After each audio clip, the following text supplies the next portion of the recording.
Does it mean two girls with green eyes?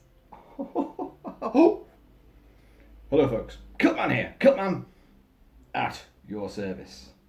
How are you all? Hope you're doing very well. Yes, Jack Burton's vest, the old Pork Chop Express. Ooh, almost dropped that, but hey, it's all the reflexes. Folks, the little video I did just before this, which was a little cat, just look back, you'll find it. It's me messing around at the laptop working from home. Now, a little cameo appearance was made inside that little tiny video of masks. And of course, I should have known, because straight afterwards, I got people messaging me saying, "What are those masks? Where did you get those masks from?" Well, the weird thing is, only literally just before that, I've been sitting in the living room with Mrs. Kilt-Man, who was working from home as well, all that kind of stuff, and having a little break. I was having a cup of tea. Yes, tea, not whiskey. And I happened to perchance glance across the room, diagonally, across the big vast cinema screen, to one of the sets of shelves that's in there, housing a lot of movies. And my eyes are lighted upon these two masks, and which I'd completely forgotten about. I mean, they're there all the time, so they're just part of the furniture, the fixtures and furnishings. And I thought, oh, they're nice then. Why do I never notice them? And they're Chinese masks. And here is one now. There you go. Chinese masks. They're not particularly comfortable to wear, as you can see, anyway, because it's wood, bang, on your face there. But they are beautiful. Now, afterwards I asked Mrs. Kilt-Man, "Where did we get these from?" And she went, "Oh God, years ago." And she means way back when we first got together. We didn't buy them, somebody bought them for us, and we do not know the backstory to them. But, so whether they came from, the old lands of China, who knows, I don't know. Mekong, Ming, Linglibing province, from Lo Slung Dung dynasty. I don't know, but they are lovely. Now, the thing about these, hang on a second. What I do know is that these masks are to denote good fortune, as most things in Chinese folklore seem to be about promoting, blessings from the immortals, the spirits, the spirit world, the gods, the ancient ones, and it's a way of communing with them. It is communication. So you'll see these masks in pretty much every facet of Chinese culture. So you've got your Chinese New Year. They tend to be dragon faces too. The dragon mask is a symbol of good fortune, of blessing. It's to ward off spirits, to ward off the evil eye, and to bring yourself in favour with those in the afterlife. Look at that there. So you'd see them in street processions, not possessions, and also in sort of plays. They're in movies a lot. They feature in literature, in artwork, in sculpture, in paintings. You see them a hell of a lot. And they are gorgeous things, without a doubt. And they tend to be very, very colourful, very ornate. And I think of what I've heard is that the more red that's in them, that's the more in hoping for blessing, hoping for good luck. When you get different colours in them, there's a lot of different facets going on. But hey, I'm no expert in this. This is just what I've picked up, over the years. Over the years when I've been neglecting these and completely forgotten about them, which is probably why I've never had any luck for the last 20 odd years. But there you go. It's beautiful, isn't it? By the way, what's playing in the other room there, if you can hear it, is John Carpenter's score. Awesome score for Big Trouble in Little China. Come on now, But look at that. They are lovely. Wonderful masks. Very ornate. They're very simple. It's very simple wood. Very simple carving, but the intricacy comes in the actual decoration.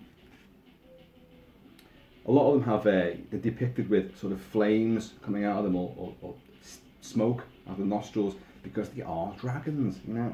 The dragon is the symbol of potency, of luck, of fortune. So, and the thing about like a Chinese mask, you can never have just one, can you? Like a meal, you always feel ready for another one straight afterwards. And there we go with another one. Look at that.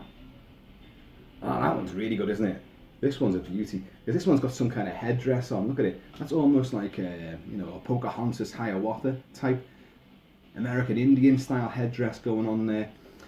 Lovely big sort of bat ears. In fact, that does look very like a bat, doesn't it? A Chinese bat. A Chinese mask. China. COVID-19, masks, bats started it. A little bit of irony there if you like that kind of thing. But yes, beauty, isn't it? And obviously very three-dimensional. You can see the carving that's gone into it. Again, it's very simple, but I couldn't do it. Let's be honest. And like, let's say, I'm not going to wear these things. That looks really uncomfortable to wear, doesn't it? These are just for ornamentation purposes.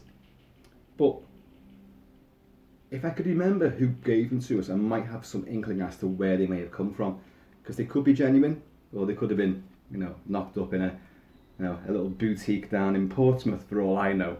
But I have a feeling that these are faithful and authentic, though. I just do. I get that vibe off them. But they are beautiful. I'm trying to let you see what's going on here. You've got some wicked fangs on these as well.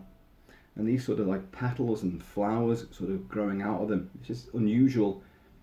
It's almost like you've got like a triple ear effect. 1, 2, 3. Same again on this side. And this sort of gilt sort of edge to it. They are gorgeous.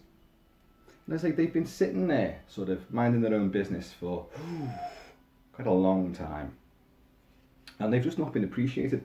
In a previous house, these were on the wall, but now they just seem to guard, one segment of the movie collection. Certainly not one half of it, Christ. That's half the house is covered in movies. But I like them. They are beauties. Let's kind of get the two together. Yeah. Hello. I mean, not that I'm playing favourites, but I prefer this one. No offence. But yeah. But people were asking, where did you get them masks from? I think they were obviously assuming that, these were some kind of latex things that I got from Trick or Treat Studios or Ghoulish Productions. No. Although I do think they do. There are masks that are of, latex and sort of movie inspired or horror inspired, which are definitely based in traditional Chinese masketry. The film Onibaba, I think I mentioned that recently as well. Onibaba, which means the hole, which has a Japanese. Oh, that is Japanese. That's not Chinese. It's a Japanese film. But the Japs have this sort of thing too, Dig yourself out of that hole, Kilt-Man. But that does feature a very demonic mask, and that does have powers of evil and possession. Whereas these, as horrific as they may first appear, I don't think their purpose is to scare or to, inspire terror. These are effigies of fortune. So, and they are lovely. And there is a smell to them, actually. I don't know what kind of wood that is. But there is a smell, which I don't think I've ever noticed that before. I wonder if this one has it too. Or was it you?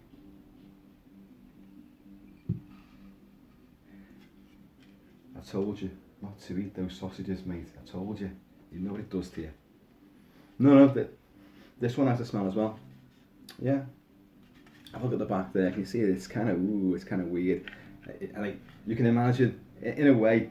Do you remember the film Mask of Satan or Black Sunday, where Barbara Steele, who's a witch, is condemned, and they bash this spiked mask onto her face as a punishment, as a torture. It's got spikes on the inside, and they bring it towards her, and then this big muscle-bound guy with like a hood on, with a big mallet goes boosh, and smacks it right onto her face.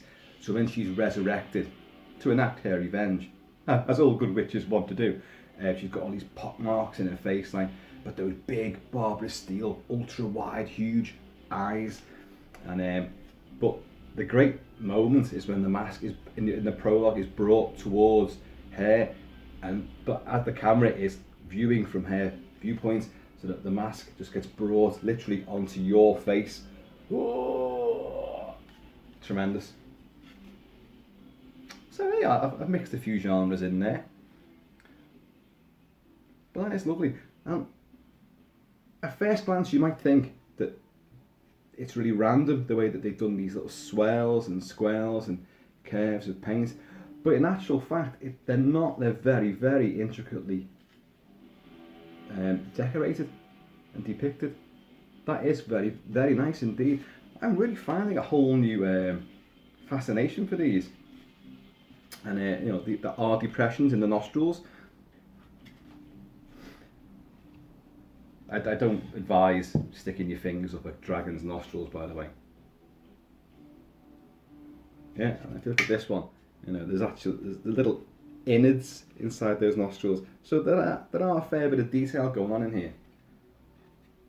Folks, I love these. I've had them for, trying to think, we've been married for, how long have we been married now? That long? My God. That's 3 lots of itching. A hell of a long time. And I think they weren't wedding gifts, they weren't that. They might have been housewarming presents. That's probably what it is, you know, because they're meant to be good fortune, aren't they? So I can imagine that that's how they arrived into, you know, our possession. They were housewarming presents. Right. If you look at those sort of fronds at the top here for this sort of headdress here, if you look closely at that, they look like segments of watermelon or rashers of uncooked pork. Take your pick. What is it? Oh no, it's pangolin. Kilt-Man, you wouldn't let it go. You just wouldn't let it go, would you? Anyway, folks, there you go. Right, now, that was a little video about the masks. That's to satisfy the ones who were asking about, you know, where'd you get those masks from? Oh, is it Trick or Treat? You know, what film are they from? Well, now you know.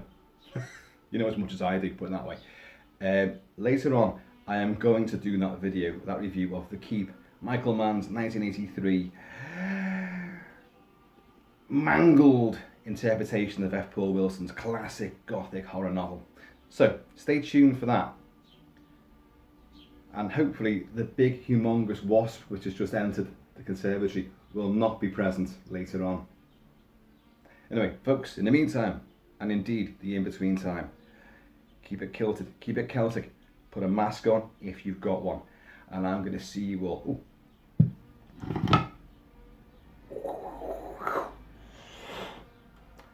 Laters. Can't think of nothing to say at the end of this.